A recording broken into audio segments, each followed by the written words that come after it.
때 정말 세밀하게 역사하시는 기적을 베풀어 주실 줄 믿습니다. 그런 멋있는 하나님을 믿고 살아가시는 저와 여러분 되시기를 축복드립니다. 근데 이 모습은요, 광야 1세대들이 경험했던 홍해의 기적과 같은 그런 기적을 광야 2세대들에게도 베풀어 주셨던 것인데요. 근데 홍해와 좀 다른 점이 있었습니다. 뭘까요? 출애굽기 14장 21절 말씀입니다. 모세가 바다 위로 손을 내밀매 여호와께서 큰 동풍이 밤새도록 바닷물을 물러가게 하시니 물이 갈라져 바다가 마른 땅이 된지라. 그러니까 이때는 홍해 때는요, 모세가 손을 내밀었더니 바닷물이 갈라졌고 마른 땅이 되었다는 겁니다. 근데 요단 강물은 발을 그 강물에 먼저 내디뎠을 때 물이 끊어졌다는 것인데요. 근데 아무나 내딛는다고 물이 멈췄을까요?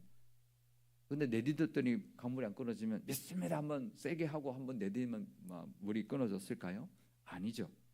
여호수아 3장 15절 뒷부분입니다. 궤를 맨 자들이 요단에 이르매 궤를 맨 제사장들의 발이 물가에 잠기자 끊어졌다는 것입니다. 언약궤를 맨 사람들이 요단 강물에 발을 먼저 내딛었을 때 물이 끊어졌다는 것이죠. 여기 제가 질문 하나 하겠습니다. 발을 내딛었던 사람이 제사장이어서 물이 끊어졌을까요? 아니면 그 사람들이 언약궤를 메었기 때문에 그 물이 끊어졌을까요? 중요한 것은 언약궤죠. 언약궤는 제사장들이 메고 가기 때문에 제사장들이 발을 내딛은 것이지 그들이 제사장이어서가 아니었던 것이죠. 중요한 것은 바로 언약궤 때문이었습니다. 그러면 왜 홍해 때는 그냥 모세가 손만 들었는데도 물이 갈라졌을까요? 그때는 언약궤가 없었기 때문입니다. 이스라엘 백성들은 시내산에서 하나님의 말씀을 받았고 그 말씀의 십계명을 두 돌판을 언약궤에 넣었습니다. 그래서 이제는 이스라엘 백성들에게 그 말씀이 있고 언약궤가 있기 때문에 그 말씀을 메고 그 요단강물에 내딛어야 했던 것이죠. 그래서 이 말씀은 우리에게도 동일하게 적용됩니다. 우리도 말씀을 주신 그 은혜가 있습니다. 이미 우리에게 말씀을 주셨습니다. 그러니 우리도 믿음으로 나아갈 때요, 말씀 의지하고 나가야 합니다. 그럴 때 하나님의 기적을 경험하게 된다는 것을 말씀하고 있는 것이죠. 그냥 무조건 믿습니다 하고 가는 게 아니라 하나님이 주신 말씀을 붙들고 하나님이 이렇게 말씀하셨다, 그 말씀 의지하고 나아갈 때 요단강물이 끊어지는 것 같은 그런 기적을 우리도 경험하게 되고 그런 기적이 우리에게도 일어날 줄 믿습니다. 지금 우리에게 요단강이 없는데요, 요단강이 끊어지는 것 같은 그런 기적, 하나님의 은혜가 임한다라는 것이죠. 올해 우리가 한 해를 살아가면서 우리를 가로막고 있는 많은 장애물들, 문제들을 만나며 살았을 것입니다. 오늘 이 말씀 주시는 것은요, 말씀 붙들고 그 말씀 의지해서 믿음으로 발을 내디딜 때 하나님이 역사하셔서 길이 열릴 것이고 문제도 해결해 주실 것이라는 말씀인 것입니다. 이 대림절을 맞이하여서 우리에게도 이 은혜의 기다림, 분명히 말씀을 붙들 때 임하게 된다는 것을 믿으시기를 바랍니다. 말씀을 붙들고 살아가십시오. 분명히 우리에게 하나님 말씀하고 계십니다. 내게 하시는 말씀이 분명히 있습니다.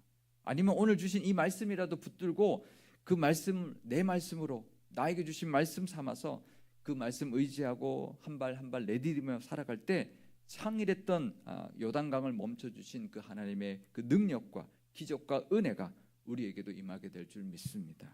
그 은혜를 기대하는 이 대림절이 되시기를 바랍니다. 대림절은요, 예수님을 기대하지만 예수님의 은혜를 기대하는 것입니다. 우리에게도 그 믿음으로 하나님의 은혜를 기대하며 살아가시는 대림절이 되시기를 바랍니다. 그리고 하나님께서 또 명령하신 것이 하나 더 있었는데요, 요단강 바닥에서 그 건널 때 돌 12개를 각 지파별로 한 개씩 해서 12개를 주워서 오라고 하셨는데요, 여호수아 4장 3절 말씀입니다. 그들에게 명령하여 이르기를 요단 가운데 제사장들의 발이 굳게 선 그곳에서 돌 12를 택하여 그것을 가져다가 오늘 밤 너희가 유숙할 그곳에 두게 하라 하시니라.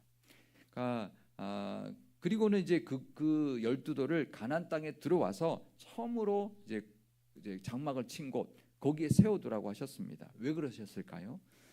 그건 요단강을 건너게 하신 그 은혜를 기억하고 대대로 그 돌 무더기로 기념하라고 하신 것이죠.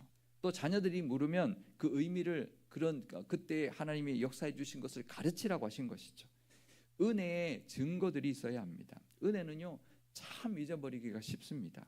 한번 올해를 돌아보십시오. 얼마나 하나님이 많은 은혜를 베풀어 주셨는지 모릅니다. 근데요 우리는 얼마나 또 그 은혜를 빨리 잊어버리는지, 그렇지 않나요?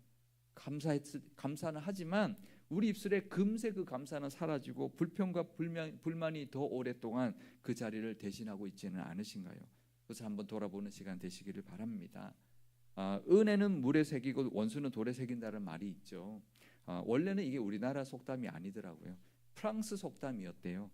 은혜는 물에 새기고 모욕은 대리석에 새긴다라는 프랑스 속담이 우리나라에 들어온 것인데, 근데 이게 뭐 프랑스 속담이든 우리나라 속담이든 이게 그 의미는 우리가 쉽게 공감할 수 있죠. 은혜는 쉽게 잊어버리고 원한은 더 오래 간직한다, 뭐 이런 의미인데요. 근데 믿음의 모습도 마찬가지입니다. 하나님 우리에게 주신 은혜가 얼마나 많은데 금세 잊어버리고요. 지금 내 눈앞에 보이는 그런 문제들만 붙들고 힘들어하고 걱정하고 근심할 때가 너무 많습니다. 그게 우리의 모습일 때가 참 많은 것이죠. 때로는 하나님께 섭섭해서 불평 불만을 널어놓을 때가 얼마나 많은지 모릅니다. 하나님이 부어주신 은혜는 다 잊어버리고 지금 내 앞에 있는 것 때문에 불평 불만할 때가 얼마나 많은지 모릅니다. 하나님이 주신 은혜들을 돌을 세워서 기억하라는 것입니다. 그 은혜를 요단강물에 흘려보내지 말고 돌을 세워서 대대로 기억하라는 것이죠. 그래서 제가 이 말씀을 준비하면서요 이런 생각을 하게 되었습니다. 우리에게도 이렇게 은혜를 기억하는 장치가 있으면 좋겠다. 하나님 주신 은혜들을 기억하도록 뭔가를 해놓으면 좋겠다라는 생각이 들었는데요. 한 가지 아이디어가 떠올랐습니다. 내년도 달력을 시한을 우리 지난 주일에 정책당회 때 정했는데요. 이번엔 달력을 좀 빨리 만들어서 나눠드리려고 합니다. 새 달력 받으시면 제일 먼저 뭘 하시나요? 옮겨 쓰지 않으세요? 올해 달력 놓고 내년 달력 놓고 생일 기념일 이런 거 옮겨 쓰지 않으시나요? 아닌가 보군요. 이제 그때 하나님께 받은 은혜를 달력에 써놓는다면 그 은혜들도 새 달력에 옮겨 적을 수 있지 않을까, 그러면 기억하지 않을까라는 생각을 하게 되었습니다. 그리고 새해 또 그날이 되었을 때 작년에 또 그전에 이때 이 은혜를 주셨지라고 기억하게 되지 않을까라는 생각을 하게 되었습니다. 그래서 새 달력에 옮겨 쓸 때도 기억하게 될 것이고 그 은혜들이 쌓이게 될 것이고 또 새로운 또 달이 되었을 때, 내년에 그 달이 되었을 때 그 은혜들이 또 내 눈에 보이면 감사하게 되지 않을까. 그달 그러면 그달 주신 은혜들이 점점 새 달력으로 바뀌어가면서 쌓여가지 않을까. 그러면 달력은요 생일이나 기념일만 적혀 있는 달력이 아니라 하나님의 은혜가 가득 차 있는, 가득 적혀 있는 그런 달력이 되지 않을까, 그런 생각을 하게 되었습니다. 요즘 스마트폰을 쓰는데요, 스마트폰은 더 쉽죠. 은혜 받은 날 그것을 그날 기록을 하고 달력에다가, 그리고 매년 반복하기를 설정해 두면 그 내년 그날이 되면 또 내후년 그날이 되면 그게 뜰 겁니다. 그죠? 그러면 그때 하나님이 이런 은혜를 주셨지라고 기억하게 될 것이고 감사하게 되지 않을까라는 생각을 하게 되었습니다. 그러면 그 은혜들의 그 증거가 쌓이게 될 것입니다. 마치 12돌을 쌓아 올렸던 것처럼 길갈에 세운 12돌처럼 은혜들이 우리에게도 쌓여갈 것입니다. 저도 시작하려고 합니다. 한번 해보시면 어떨까 고민하는데요. 돌이 쌓여가듯이 받은 은혜를 계속 쌓아가시고 그날이 다시 돌아올 때마다 하나님 앞에 감사하고 영광 돌리는 그런 저와 여러분이 되시면 좋겠습니다. 그리고는 진을 쳤던 그곳의 이름을 길갈이라고 지었는데요. 그러니까 원래 길갈은 원래부터 있던 이름이 아니었다라는 거죠. 그 사건을 통해서 지어진 이름이라는 것입니다. 그러면 길갈의 뜻이 뭘까요? 여호수아 5장 9절 말씀입니다. 여호와께서 여호수아에게 이르시되 내가 오늘 애굽의 수치를 너희에게서 떠나가게 하였다 하셨으므로 그곳 이름을 오늘까지 길갈이라 하느니라. 그러니까 하나님께서 이렇게 말씀하시죠. 내가 오늘 애굽의 수치를 너희에게서 떠나가게 했다, 이렇게 선언해 주셨기 때문에 그 선언의 의미를 담아서 길갈이라고 지었다는 것인데요. 길갈의 뜻이 이것입니다. 굴러가게 하다, 지나가게 하다는 그런 뜻입니다. 그러니까 하나님이 그렇게 선언해 주신 이유가 있었는데요. 바로 이 광야 2세대들에게 거기서 할례를 행하게 하셨기 때문이었습니다. 그 할례를 통해서 애굽의 수치가 다 떠났다는 것이죠. 할례는 하나님과의 언약의 상징이고요, 아브라함에게 처음 주셨던 언약의 증표였는데요, 광야 2세대들에게 행하게 하셨던 것이죠. 왜냐하면 광야에서 태어난 2세대들에게 한 번도 할례를 행하지 못했기 때문입니다. 길이었기 때문에 그 광야에서 그 할례를 행하기가 쉽지 않았기 때문입니다. 그런데 문제가 있습니다. 왜냐하면 그 할례를 여리고성 코앞에서 하라고 하신 것이었기 때문입니다. 아까 지도에서도 한번 보여드렸듯이 길갈은요, 여리고성 코앞에 있는 곳입니다. 고작 3km밖에 안 떨어진 곳인데요, 여리고성에 있는 사람들이 만약에 몰래 성문을 열고 나와가지고 치면은 다 죽는 것이죠. 누가 봐도 이건 무모한 그런 짓이었습니다. 근데 하나님이 그걸 하라고 하신 것이죠. 믿음 없이는 도저히 할 수 없는 일을 하라고 하신 것입니다. 믿음은요, 이렇게 목숨을 걸 수 있어야 진짜 믿음입니다. 믿음 없이는 앞으로 갈 수도 없고요, 뒤로 돌아갈 수도 없는 그런 상황이었지만 그래도 그렇게 믿음을 하나님이 요구하고 계시는 거죠. 믿음은요, 그냥 믿어도 그만 아니어도 그만 그런 게 아닙니다. 목숨 걸고 믿어야 그게 진짜 믿음입니다. 근데 왜 여리고성 사람들이 이 이스라엘 사람들 지금 할례 받고 고통받고 있는, 할례 받아서 지금 막 아무것도 못하고 있는 그런 사람들에게 공격하지 않았을까요? 할례한지 몰랐을까요? 아니죠. 다 정탐하고 있죠. 근데 왜 절호의 기회를 그들이 잡지 않고 이스라엘을 공격하지 않았을까요? 왜 그랬을까요? 공격하지 않은 게 아니고요, 공격을 못한 것입니다. 그 믿음에, 아니 우리 앞에서 할례를 행한다고? 오히려 더 두렵게 만든 거죠. 그 당시 그 전쟁은요, 사람과 사람의 전쟁이 아닙니다. 신과 신의 전쟁입니다. 저들이 우리 앞에서 이 할례를 행한다, 저게 뭘까? 적진 코앞에서 죽음을 각오하고 행하는 그 종교의 의식, 오히려 그것을 그 사람들이 더 두려워했을 겁니다. 그러니까 나와서 치면 인간적으로 보기에는 이길 수 있지만 저들이 하나님 앞에, 저들의 신 앞에 저런 행위를 한다는 것은 오히려 더 두렵게 만든 것이죠. 우리가 세상을 이기는 길, 두렵게 하는 길은요, 우리의 능력이 아닙니다. 우리의 힘이 아닙니다. 우리의 지혜가 아닙니다. 믿음입니다. 믿음이 세상을 두렵게 하고요, 믿음이 세상을 이기는 것입니다. 믿음으로 세상을 이기며 살아가시기를 바랍니다. 하나님이 이 상황에서 할례를 하라고 한, 뜬금없이 할례를 하라고 한 것은 전적인 믿음을 요구하는 것입니다. 믿음으로 이기라는 것입니다. 그렇습니다. 내 눈앞에 여리고성뿐만 아니라 가나안 땅에 있는 모든 땅 있습니다. 이스라엘 백성들 앞에 있습니다. 우리 앞에도 있습니다. 여러 가지 여리고성 같은 철옹성이 가로막고 있고 우리가 헤쳐나가야 될 가나안 땅들이 있습니다. 근데요, 그거는 그 이스라엘 백성들의 군사력이나 지략으로 하는 게 아닙니다. 차지하는 게 절대로 아닙니다. 하나님을 온전히 의지하는 믿음으로 그것을 차지하고 이기는 것입니다. 우리에게도 그것을 말씀하고 있는 것이죠. 우리에게도 우리가 살아가는 일, 우리가 우리 앞에 있는 우리에게 허락하신 가나안 땅을 차지하는 길이 믿음이다라고 말씀하고 있는 것이죠. 그래서요, 길갈이 없으면 여리고도 없는 것입니다. 길갈 없이는, 제가 그래서 이거구나, 길갈 없이 여리고는 없다, 길갈 없이 가나안도 없다. 길갈은요, 믿음 없이는 절대로, 길갈의 믿음 없이는 절대로 여리고를 차지할 수 없습니다. 우리 앞에도 여리고와 가나안 땅이 있습니다. 하지만 먼저 우리에게 길갈이 있어야 합니다. 이 대림절에 우리를 수치를 떠나게 하시려고 이 땅에 오셨고 십자가를 지신 그 예수님의 은혜와 십자가의 은혜를 붙드는 그 믿음의 길갈이 우리에게 있어야 합니다. 그 은혜를 주시기 위하여 이 땅에 오신 예수님입니다. 그 예수님과 그 은혜를 기대하고 바라보는 이 대림절이 되시기를 바랍니다. 그 믿음으로 길갈 삼아서 우리 앞에 놓여진, 우리를 위하여 허락하신 여리고와 가나안 땅을 다 믿음으로 차지하며 살아가시는 저와 여러분 되시기를 바랍니다. 우리의 과거의 수치를 떠나게 하시려고 이 땅에 오신 예수님을 기다리고 기대하는 이 대림절에 이 말씀을 주신 것은 우리에게도 정말 목숨까지 각오하며 죽으면 죽으리라는 각오로 적들의 코앞에서 할례를 행하는 그 믿음으로 오직 하나님만 의지하고 모든 것을 하나님께 맡기고 나아가라는 말씀입니다. 그것이 승리하는 길이고 하나님이 예비하신 땅을 차지하는 길이라고 말씀하고 있는 것이죠. 분명히 우리 앞에도 여리고가 있고요, 가나안 땅이 있습니다. 우리를 위하여 예비하신 땅이 있고 예비하신 은혜가 우리를 기다리고 있습니다. 그것을 어떻게 이기고 차지하느냐? 말씀 붙들고 전적으로 하나님을 믿으며 나아가는 그 우리의 믿음이 있을 때 여리고도 차지하게 하실 것이고 약속의 땅도 차지하게 될 줄 믿습니다. 우리 교회 내년도 표를 정했는데요, 뭘까요?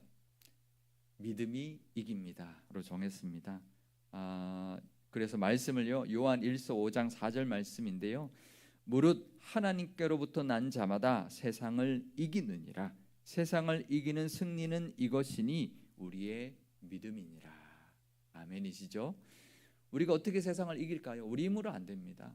믿음으로 이기는 것입니다. 그 여리고 사람들이 왜 그 이스라엘 못 쳤을까요? 이스라엘 사람들이 두려워서 못 쳤을까요?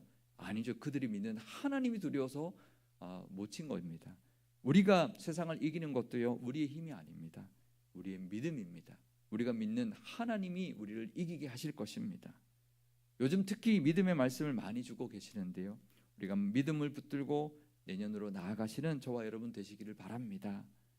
그래서 믿음으로 승리하시고 믿음의 복을 기대하는 이 대림절이 되시기를 주님의 이름으로 축원드립니다. 기도하시겠습니다. 은혜를 기억하기 원하시는 하나님 아버지, 벌써 대림절이 되었습니다. 한 해의 교회력이 다 지나고 새로운 교회력이 시작이 되었습니다. 우리를 구원하시기 위하여 아기 예수님의 모습으로 이 땅에 오신 성탄절을 잘 준비하게 하시고 또 다시 오실 예수님을 기대하며 보내는 기다림의 이 절기가 되게 하옵소서. 이스라엘에게 새 시대를 열어주시기 위하여 요단 강물을 멈춰주셨고 마른 땅을 건너가게 하셨던 것처럼 우리를 가로막고 있는 모든 장애물과 문제들도 물러나게 하실 줄 믿습니다. 새 은혜의 길로 인도하실 줄 믿습니다. 말씀 의지함으로 나아감으로 그 은혜의 기적도 누리게 하여 주옵소서. 한 해 동안 베풀어 주신 은혜들을 물에 다 흘려보내지 않게 하시고 돌에 새기듯이 늘 기억하며 감사하는 우리의 믿음 되게 하옵소서. 길갈에서 할례를 행했던 그 이스라엘의 믿음처럼 우리도 하나님만 온전히 의지하는 믿음으로 세상을 두렵게 하며 세상을 이기며 살아가게 하옵소서. 우리를 구원하시기 위하여 십자가에 달리신 예수님의 그 사랑과 그 크신 은혜를 더욱 기대하는 대림절 되게 하시고 그 믿음으로 세상을 이길 뿐만 아니라 예비하신 모든 땅도 차지하는 우리 교회와 모든 성도님들 다 되게 하여 주옵소서. 우리 구주 예수님의 이름으로 기도드리옵나이다. 아멘.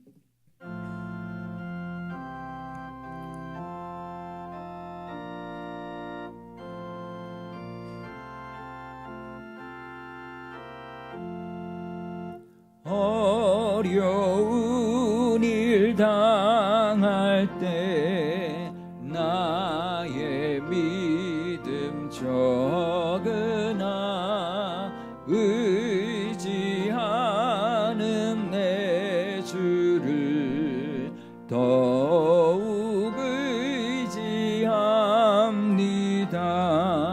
세월 지나갈수록 의지할 것뿐일세.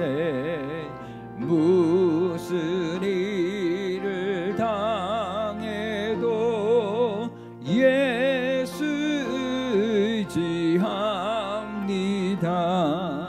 성령께서 내 마음 밝히 비춰주시니 인도하심 따라서 주만 의지합니다. 세월 지나갈수록 의지할 것뿐일세. 무슨 일을 당해도 예수 의지합니다. 밝은 때의 노래와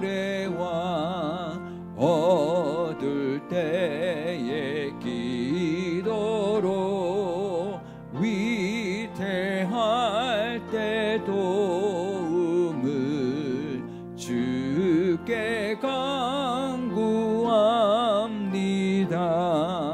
세월 지나갈수록 의지할 것뿐일세. 무슨 일을 당해도 예수 의지합니다. 생명 있을 동안에 예수 의지합니다. 천국 올라가도록 의지할 것뿐일세. 세월 지나갈수록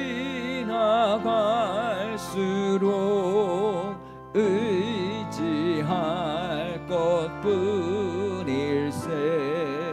무슨 일을 당해도 예수 의지합니다. 아멘.